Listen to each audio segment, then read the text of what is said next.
And the vision is for complete automation. Self-driving tractors, tomato picking robots. Most farm jobs under arrangements like this will actually be factory jobs, making self-driving tractors and such. Full automation sounds nice until you realize we still live in a capitalist system and everyone needs to make money to survive. Under the system, people are told to retool, but after a while, retool for what? This is where Thomas Frank's argument in What's the Matter with Kansas, and more lately his book Listen Liberal, takes on resonance, as he calls it cruel to tell folks that they just need to be learners, and if they're not willing to learn, they ought to be poor. This is actually something that he says was a message that emanates from contemporary Democrats who kind of lost their mooring and don't represent people who work anymore, working class people. The message that, you know, if you're not willing to go and retool at a university like smart people do, then maybe you ought to be poor. Well, no wonder so many are becoming resentful of professors in higher education. When it comes to automation, almost everyone is affected, and it impacts the quality of life because it's not designed to make our lives more interesting, just more efficient and in need of less skill. So there's this great de-skilling occurring that I've mentioned before. Automation would not necessarily be a problem if we were then freed to do something more meaningful with our lives. But most of us are not, and indeed the majority of people never can be. For most people, meaningful lives are lived in their personal space, in how useful they are at home and at work, how well they are loved and respected at home and at work. Most people aren't inventors or world-renowned artists or craftspeople, although social media wants to make them feel like they are. Automation takes away more and more of what makes for the meaningful, fruitful existence that people long for. It doesn't allow them to replace it with more family and community time. I think that's why we have the slow quitting movement right now. If you guys have heard of that, that's the thing, slow quitting. It just means you show up and you do your job, but you no longer, work extra hard to get, to find some sort of way up the corporate ladder to be recognized. You just make your money and then go home and live the rest of your life. And of course, we have all those folks that don't want to go back to the office now that they realize that they can indeed work from home. So, I mean, these are some of the costs involved in this trend is what I'm talking about here. The cost and quality of life. Jeremy mentioned a couple of weeks ago, that's real. In so many ways, and it's shared not just by farmers, but by so many of us in the economy now who are doing jobs that we don't find fulfilling and that take us away from areas of our lives where we could find some fulfillment. And then we add to that, we have the irony of being one fuel crisis or shipping backup or war or labor stoppage away from not having a steady supply of our highly processed and packaged commodity diet stimulated by our high corn-fueled diet. This is not a situation we absolutely needed to be in. Kloppenberg's book makes it clear that this vulnerability is the result of government choices from federal and state levels to research universities. Over the decades, we and other citizens around the world allowed our leaders to make these decisions, lured by the rhetoric of economic growth, jobs, and new opportunities, only to find out that they didn't materialize. And again, among the ironies is that the huge price we pay for our cheap processed packaged diet of commodity foods is packaging pollution, along with polluted air and water from all the hauling of all this junk all over the world in ships and barges, trucks and trains and airplanes. Go into the grocery store and really look at that, all that packaging, and ask yourself how much real nutritional value is inside all that, and then multiply that by thousands and thousands. across the developed world every single day, buying this packaged crap and throwing the packages away.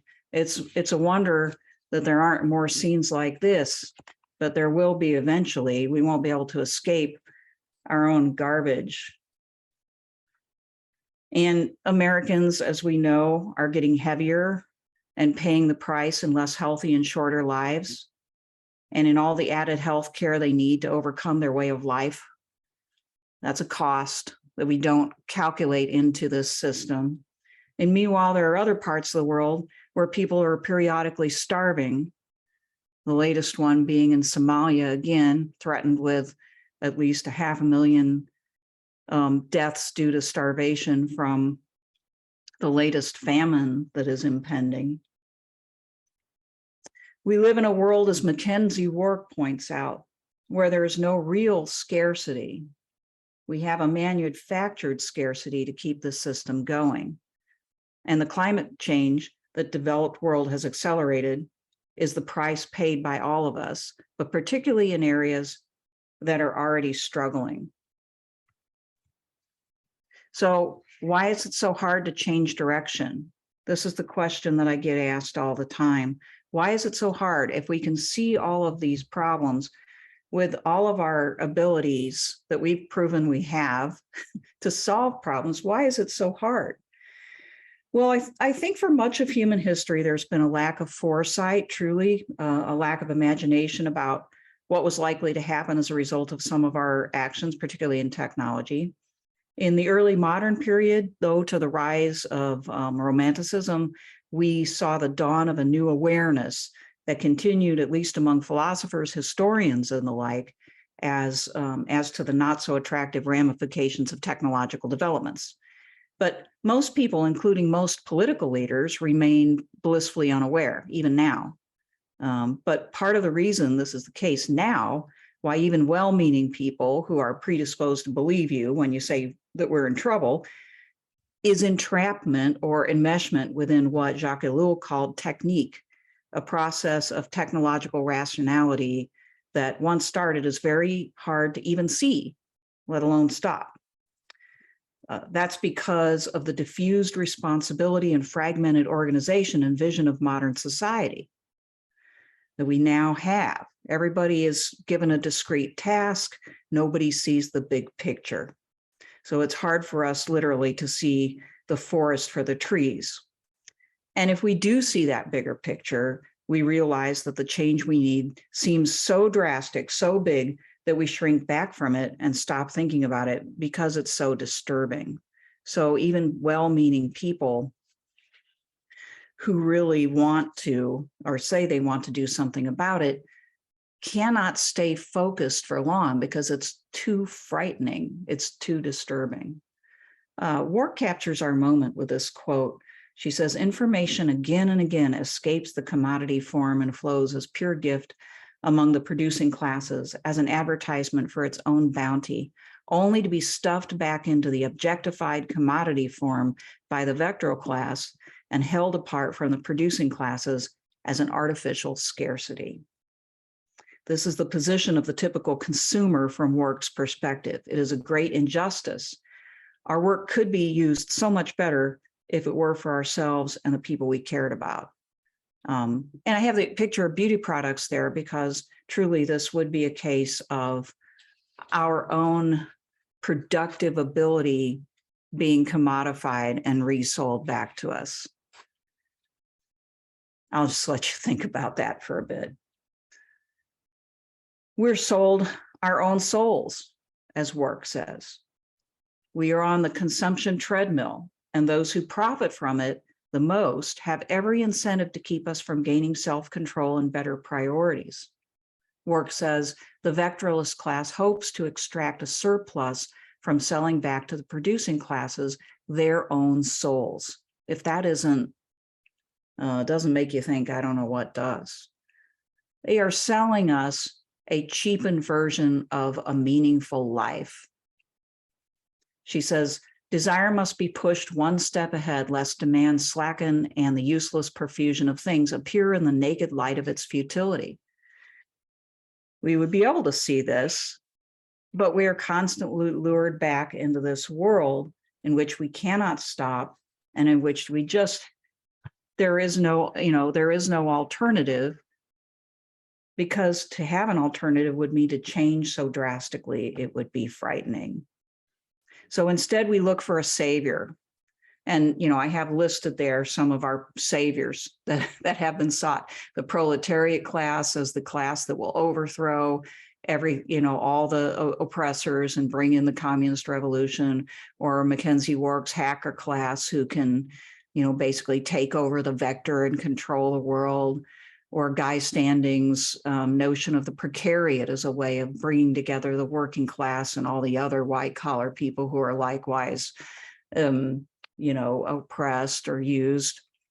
Or we turn to the cognoscenti, like Jeff Bezos here, to save us with some scheme, wild scheme of colonizing space or farming in space.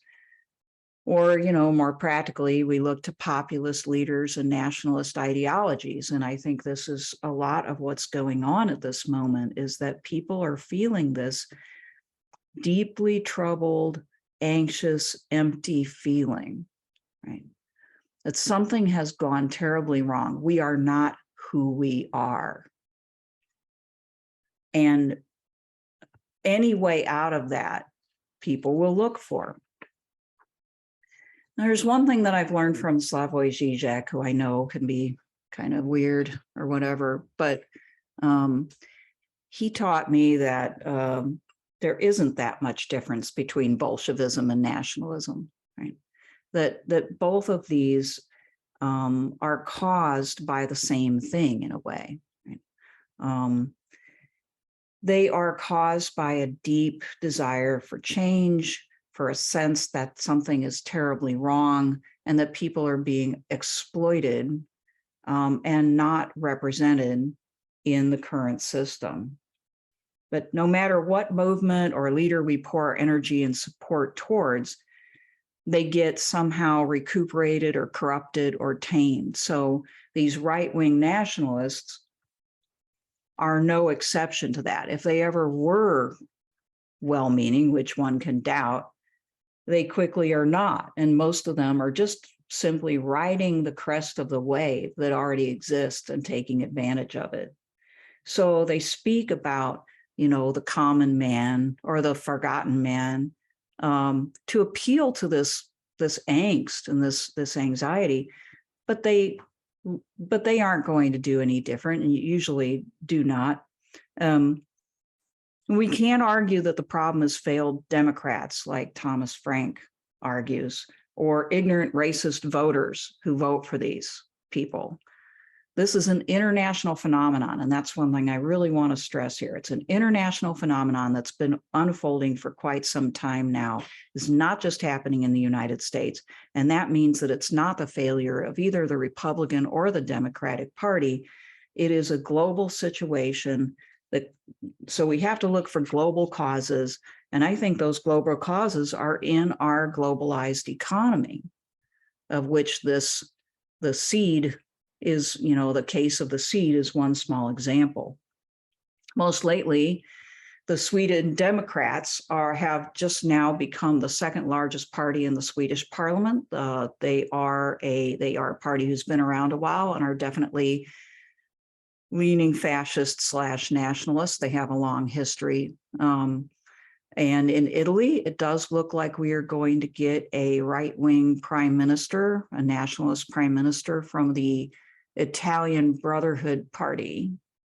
So, this is an ongoing phenomenon. In Indonesia, we have Joko Widodo, who has adopted right-wing populist issues and has taken on the far-right nationalist Vice President Maruf Amin to appeal to voters there. And of course, Turkish President Recep Tayyip Erdogan has embraced right-wing nationalist agenda, and we have Narendra Modi. And these are just some examples. These are the people who have actually made it all the way to the top. There are more.